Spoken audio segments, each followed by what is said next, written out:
Years ago, I made a video titled Assassin's Creed Has Lost Its Identity.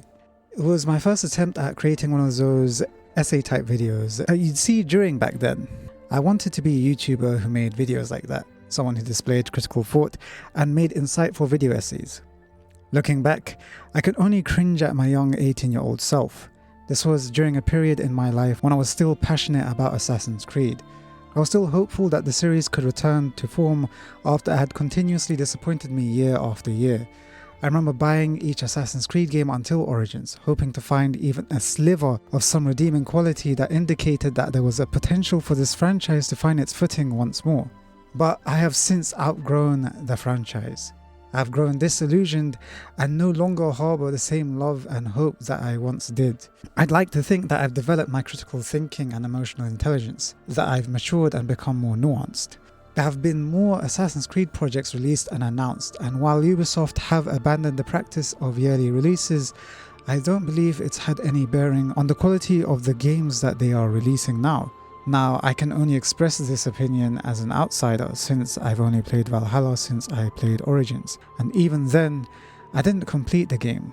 What inspired me to make this video was the release of Shadows. I also kind of miss making videos. I'll admit that Shadows has piqued my interest quite a bit given the setting, gameplay and overall style. It looks like a game I would enjoy, but it doesn't look like an Assassin's Creed game in my opinion. Yet it begs the question, what constitutes as an Assassin's Creed game? Since the release of Shadows, I've seen more videos about older Assassin's Creed games, and it's made me nostalgic. So naturally, I decided to replay the Ezio trilogy. While I loved the first Assassin's Creed, I couldn't bring myself to play it again, especially on PC. God forbid Ubisoft consider remaking the game either. A remake would most likely misconstrue what the first game set out to achieve and deliver. It's evident enough of how poorly managed the franchise is in terms of the overarching narrative and expanded media. The Ezio trilogy are games I hold in high regard because of its impact on me. They were one of the first games that introduced me to storytelling in video games. If not for them, I don't think I would have discovered other franchises that I would love even more deeply, such as Uncharted, Batman Arkham, Persona, Final Fantasy, etc. I was hooked by Ezio's story because of the writing and performances. It captivated me in a way that I find games today aren't able to achieve as effectively. I used to play these games yearly, but as I've grown older, I've grown busier, and the novelty has worn off. I discovered new games and new franchises that I love more, games and franchises that respect their audiences. Playing the Ezio games now at 25 years old, I see them a little differently. I still think they're great games and are the peak of the Assassin's Creed franchise. I'm sure people are tired of hearing others like me continuously praise these games and how great Ezio is as a protagonist. I don't care. It's not without merit, and they are the reason the franchise has been so successful. It's easy to claim that the earlier games in the franchise were consistent in tone, gameplay and story. However, I think issues date as far back as Assassin's Creed 2 concerning the narrative and gameplay of the franchise. So this video is going to be more about how I feel about the Ezio trilogy and whether I think Assassin's Creed has had a solid identity in the first place.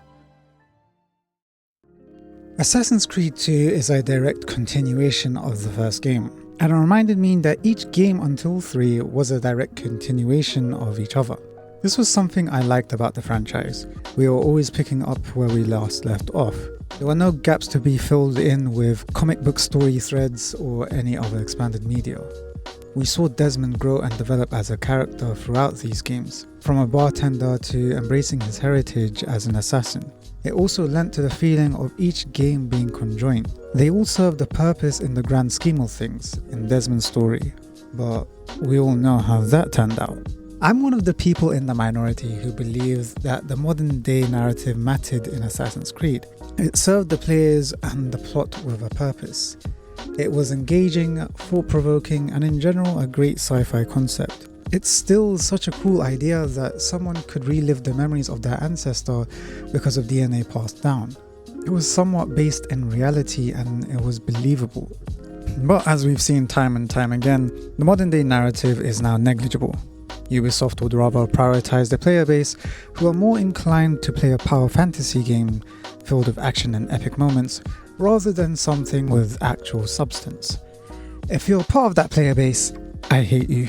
When I remember playing Assassin's Creed 2, I mostly remember running across Florence rooftops with the amazing soundtrack by Jasper Kidd playing in the background. It's funny because as Ezio we don't spend a lot of time in Florence. However, it's such a beautiful city and leaves a really strong impression. In some ways the track Home in Florence sets the emotional tone better than the story does. When I first experienced this game, there were so many things new to me from the perspective of someone who rarely, if ever, played story-driven single-player games. The Italian Renaissance period, the parkour gameplay, the modern-day plot, the mystery, and Ezio's journey. The novelty of it was immersive and full of awe, but I feared that it has since worn off. When replaying, I didn't feel like the excitement of discovery and mystery and wonder hit the same as it once did. Though that doesn't take away from the impact it had on me initially. Ezio's first appearance is a strong one. He rallies what I assume are his friends to exclaim his grievances towards Vieri de Pazzi. We know that he's someone of honor, willing to fight for what he believes in. We can tell that he's young, brash, and somewhat arrogant. And we can kind of expect what kind of development his character will go through. While Ezio is very well characterized and the writing is mostly solid, I think some aspects of his character leave me wanting. He is thrust into the Assassin-Templar conflict because of his heritage, and I can't help but feel sorry for him because he's robbed of his life. He was a kid on track to follow the same career path as his father, but his father and brothers are killed, and he assumes responsibility of looking after his mother and sister. He has to leave his life behind, and that includes the love of his life. It's a lot to take on at such a young age. He's barely experienced the real world. While we see how this affects him to a degree, I don't feel we see enough. I don't think the story lets Ezio stop to think and reflect on everything that's happened. We seldom understand how he feels during the middle of the game. Rather, we assume what he feels because he embarks on this revenge quest. He has a list of targets to hunt down in his quest for vengeance, and he succeeds, seemingly without remorse. But it feels like they're just names to check off, and we don't get any introspection. There's a lack of emotional depth that leaves me wanting. Well, maybe that's just me. Furthermore, the Templars are usually shown to be one-dimensional. They're not displayed the same way as they were in the first game. It feels more black and white rather than grey. Although it's not completely black and white, I'd appreciate if we understood the Templars' goals rather than just the desire for power. I'd appreciate if we could explore the possible corruption within the Templar Order. I'd appreciate if the confession rooms served more of a purpose, possibly guiding Ezio's moral compass, questioning his role in the grand scheme of things, igniting a desire to learn about the Assassin's Creed and if what he's doing is worth it. It felt to me that the important discussions about the Creed, about whether the assassins are the good guys or the bad guys, are in the modern day. There's a scene I very much enjoy with Sean reminding them that they kill people. It's a choice and that they aren't necessarily the good guys. It's that kind of thought-provoking dialogue I wish I saw more in the game. During the middle portion of the story, it feels like things just happen. We tick names off of Ezio's lists without any chance to stop and think about what's going on. There's not much to learn about the Creed unless you read through the codex pages like a nerd, which I'll admit to doing when I was younger. It feels like the Creed and the assassin philosophy are background noise, and Ezio becomes an assassin out of circumstance rather than choice. I do want to mention that I greatly appreciate how this game links to the first game, not just in the modern day but in the past. Ezio canonically reads the codex pages left behind by Altair. He even receives his armor. It makes the overarching narrative feel linked and add significance.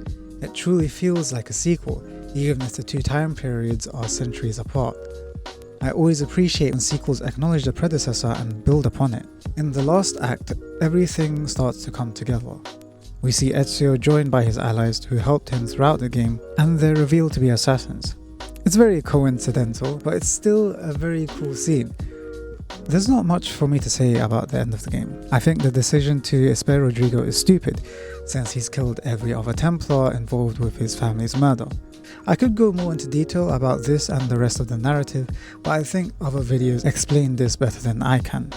AC2 also has one of the coolest endings I've ever seen. Minerva speaks directly to Desmond through Ezio. It gave me goosebumps, realizing that he was speaking to him from the past. It's the kind of sci-fi storytelling that I love. However, she addresses Desmond like he's watching from the outside rather than Ezio's point of view. It's something that always bugged me and I think contradicts the law of the Animus. The law contradictions confuse me even more in Revelations, but we'll get to that later. When we cut back to the modern day, we play as Desmond, who has adopted all of Ezio's skills and abilities to fight off Templars while the credits roll. There's something I really love about still playing a game while the credits roll. We've built up to this. It feels like a payoff that's well earned. It carries the momentum from the cliffhanger and leaves the player eager to know what happens next as they escape the hideout. In terms of the gameplay loop of this game doesn't evolve much either. We like to think that stealth is a priority of Assassin's Creed, but it doesn't feel like we're made to feel like a blade in the crowd. If we think about some of the most popular and beloved stealth games, like Dishonored or Hitman, we start to discover that Assassin's Creed is lacking in depth when it comes to stealth. In this game, it just feels like we're limited to hiding spots, like benches and haystacks and roof gardens. Even crowds are just moving hiding spots. If you want to traverse the rooftops, they're full of guards, which disincentivize us from using them. Missions feel so linear and we aren't given a chance to explore our options or experiment. Unity and Syndicate do this with their black box missions, which I can appreciate. Tailing missions are also just terrible. Following people in complete silence without interesting dialogue is not fun or engaging. I'd say my favorite aspect of the game is the tombs. They are fun to complete, although they do baby you in some ways, like the way the camera angle shifts to indicate you need to back eject rather than letting the players figure it out. But I still find them greatly enjoyable. They're a fun challenge, especially if you like puzzle solving. I don't get to experience the same joy completing them in games today like I did with this game. Tombs in Assassin's Creed Origins are terrible. I don't know what they were thinking. They suck. Thanks, Ashraf. AC2 is popular due to the strong cast of characters and performances that go along with them. They mask a shallowness in the narrative. And while it sounds like I have a lot of negative things to say about this game, it doesn't take away from the fact that I think this is one of the strongest entries in the franchise. The story resonates with many players, including myself, emotionally. There is a good reason why Ezio is the golden child. There is a reason Ubisoft loves to shove any rendition of Ezio's family down players' throats any chance they get, despite it detracting from the significance of Jesper Kid's original. There is a reason people will annoyingly remind you that Ezio is the best protagonist. I am one of them. I will always harbour a deep love for this game. Sometimes I wonder if Ezio would have been as popular as he is now if it weren't for the two games that followed. I'm not going to go in depth with the development of Brotherhood or Revelations, but it's worth noting that Ezio was only meant to have one game. I think Ezio would still be popular, given that his popularity is why Brotherhood and Revelations were developed. It's a miracle that Brotherhood was developed in the state that it was under a year of development. The jump in quality from 2 to Brotherhood is noticeable with its graphics, gameplay and many other features. Brotherhood is a game that becomes more of a power fantasy. This is Ezio at his peak, learning to lead the Brotherhood, using more powerful weapons, calling in recruits. You're confined to Rome as the only city to explore, a place to build an empire. It's emphasized by the fact that you can renovate shops and buildings like the Pantheon, for some reason. We're also made to feel like a war general with the way we recruit new assassins and send them on missions. While I enjoy the recruit system, it doesn't feel like it aligns with the Creed. Those who choose to join the Creed are supposed to live by it after fully understanding it. They are expected to be free thinkers, not people conscripted at random with a vague promise of justice and protection. Ezio's admitting random people into the Creed, into a centuries-old ideological conflict. We don't get to see how these recruits learn about the Creed and what it means to them. It would be nice if we could see how Ezio deals with teaching people about the Creed. It would be worth exploring the weight of the responsibility of being a mentor to the Assassin Brotherhood, rather than just leading them into battle. While Ezio was given the choice to join the Assassins, I don't feel like it was a choice made because he agreed with the Creed. It felt more like a decision born out of vengeance and grief and circumstance. In this game, Ezio fully embraces being an assassin, but I don't think we ever understand why. There's no moment of reflection or introspection, at least not in my point of view. We don't know how he views the Creed or on his role as a leader and eventual mentor. Ezio does grow in Brotherhood, although it's pretty surface level. We see him adapt to being a leader and assuming the role of mentor. We see him learning to trust his sister, discovering that she can take care of himself. And he learns how to make allies out of the people he meets. Ezio is strongly characterized because he feels real. He's emotional, flawed, and reactive. But we skip over his internal journey from vengeance to leadership. In Brotherhood, it would have been nice to see Ezio give people the choice to learn about the Creed before committing to it. He's in a position to give others what he truly never had, and I think it would have served well for his character development. The story feels like it leans into Assassins vs Templars as more of a war rather than an ideological battle. I think this is where the series starts losing its identity a little bit and contributes to a shift in tone. Cesare is the main antagonist. He isn't someone who's portrayed to be aligned with the goals of the Templars. Rather, he is depicted as an evil warlord. Brotherhood reduces the Assassin and Templar conflict to good versus evil. Despite the performance behind Cesare being amazing and him holding immense screen presence, as a character he's just a power-hungry tyrant lacking depth. The conflict feels very one-sided and doesn't invite introspection amongst Ezio or the players. The core of Assassin's Creed is the ideological debate, the philosophical tension, which is where Brotherhood fails. An Assassin's Creed game makes you question both sides, allowing the player to come to their own conclusion rather than it being spoon-fed to them. Players should be confronted with why freedom matters to the Assassins and why control seems so appealing to the Templars. Gameplay-wise, Brotherhood is the most cohesive experience. The combat is so much more fun in this game than it was in 2. It drives home that Ezio is a tank and plays into the power fantasy. The execution streak is so broken, but still so fun, and I'll never complain about it. I especially love the additions such as the crossbow, which allows me to be more tactical and adopt a stealthy approach to missions. I'm pretty sure the Borgia Towers are what started a trend of liberating bases in many other games since then. They laid the groundwork for a gameplay loop that would echo through open world games since. Whether Brotherhood invented it or refined it, it popularized it. There's also the addition of 100% sync challenges, which I appreciate. It adds replay value and encourages the mastery of some mechanics of the game.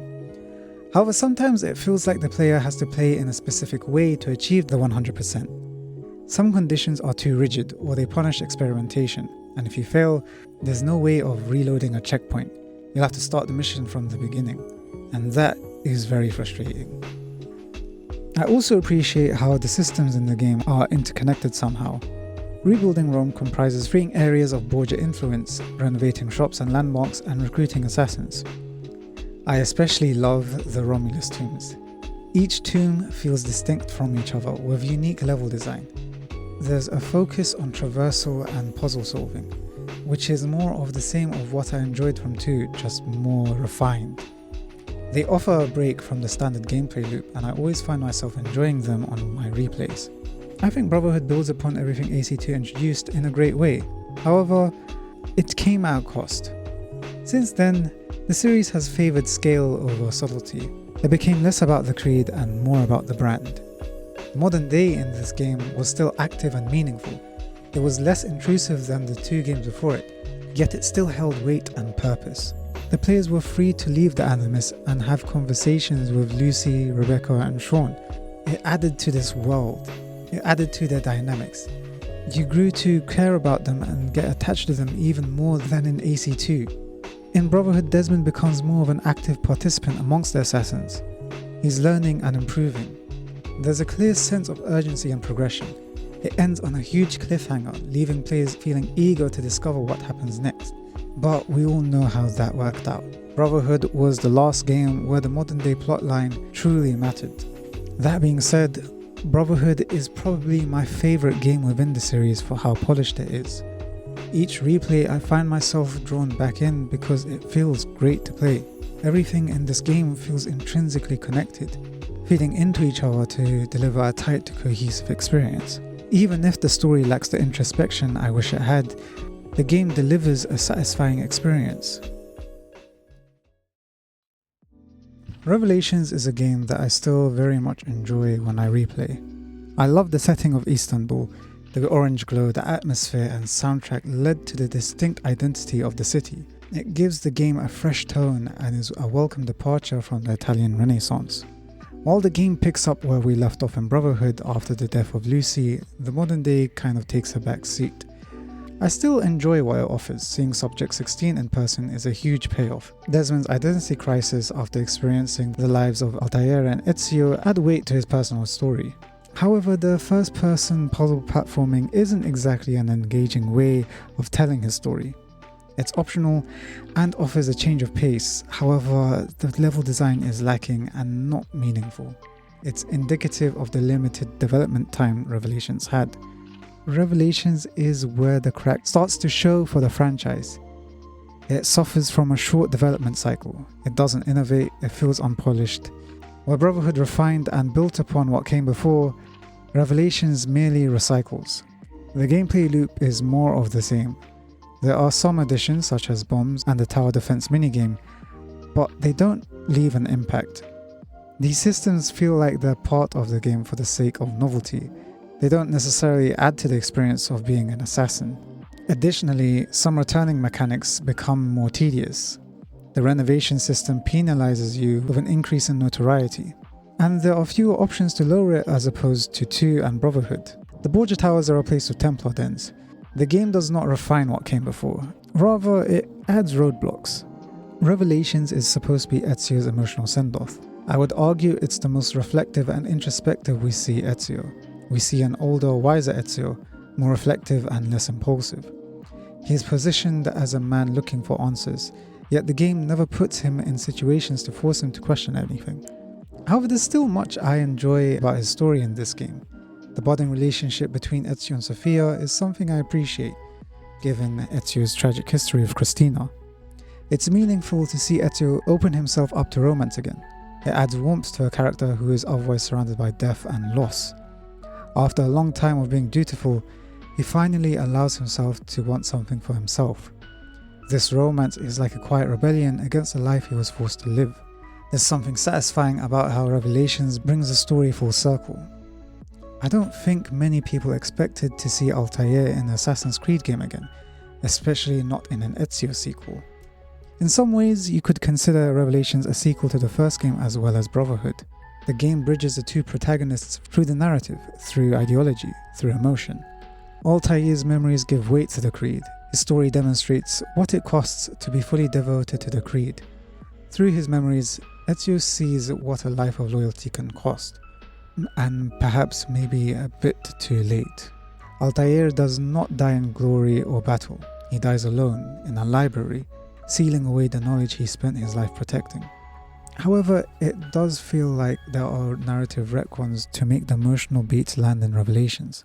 In the first game, Altair is initially shown to be cold and conceited, and in Revelations, there's no indication of what leads him to become that way. The scene where Ezio finds Altair's body and finally speaks with Desmond gives me goosebumps every time. He discovers a strange truth. But I am only a conduit for a message that eludes my understanding. Who are we who have been so blessed to share our stories like this? To speak across centuries? Maybe you will answer all the questions I have asked. Maybe you will be the one to make all this suffering worth something in the end. It's such a powerful monologue. However, it leads back to the confusing lore that's established in these games. Ezio not only senses Desmond, but sees him as a hologram. Ezio himself says he has no idea by what means Desmond is present. Desmond is supposed to be passively reliving his memories, experiencing them, not interacting with them. It's never properly explained, and it's always bugged me. It feels like the creative team doesn't fully understand or care to explain the in-universe rules that they've established. We can't help but feel sorry for Ezio. He doesn't choose the creed, it was forced upon him by circumstance. His entire life was shaped by loss, duty, and an inherited conflict. Yet he carried it with strength, and at the end, he finally has a choice. He lays down his weapons and claims to have seen enough for one life. It's a human and bittersweet moment. He stops living for the creed and starts living for himself. Revelations isn't a perfect game, but it stuck with me since the first time I played it. Ezio's story doesn't end with triumph. It ends with acceptance. It makes me think about the legacy we leave behind. If the life I've lived is worth being proud of. It's a very human story, and it reminded me of what I loved about the franchise in the first place. That being said, Revelations was the beginning of the end for the franchise. The yearly release cycle killed momentum and meaning. Games became rushed, bloated, and derivative. Different studios were working on different games, and it shows through a lack of cohesion in gameplay and narrative. Assassin's Creed games felt like titles that stopped building on established ideas and started tacking on features for the sake of appealing to the masses. It felt like games created to please Ubisoft stakeholders rather than the fans. That's not to say I don't like games that came after. I think Assassin's Creed 4 is an exceptionally well-written game, and is very much an AC game as much as it is a pirate game. However, it's weighed down by its disjointed level design, bloated gameplay, and an aimless modern day. Many elements of the game have become tokens to create an illusion of identity. Confession scenes, surface level stealth, hooded outfits, pieces of Eden, etc. As long as the games feature these elements, they can pass off as Assassin's Creed games. Ubisoft even adopted branching dialogue, which should be impossible in a franchise built upon reliving memories. You could argue that there were optional moments in previous games, like the QuickTime events in Assassin's Creed 2. However, they weren't things that affected the outcome of the story. Yes, we can suspend our disbelief, but when a universe breaks its own rules, something feels off. What once served as a bold sci-fi backbone of the franchise has been reduced to minor cutscenes or clumsy exposition dumps. There's no tension, no stakes. Every modern day segment since 3 has felt like a box to tick. It goes to show where Ubisoft's priorities lie and which part of the fanbase they favour. Shadows looks fun, the setting is promising, and it's something many fans like myself have sought after. The gameplay looks fun, especially the South, but it seems to have very little to do with the franchise. It's another anthology game, the same historical RPG wearing a new hood. The identity and philosophy of the Creed have been replaced by iconography. I don't think it's ever possible for Assassin's Creed to regain or re-establish an identity for itself. It's too far gone, fragmented, and stretched beyond recognition.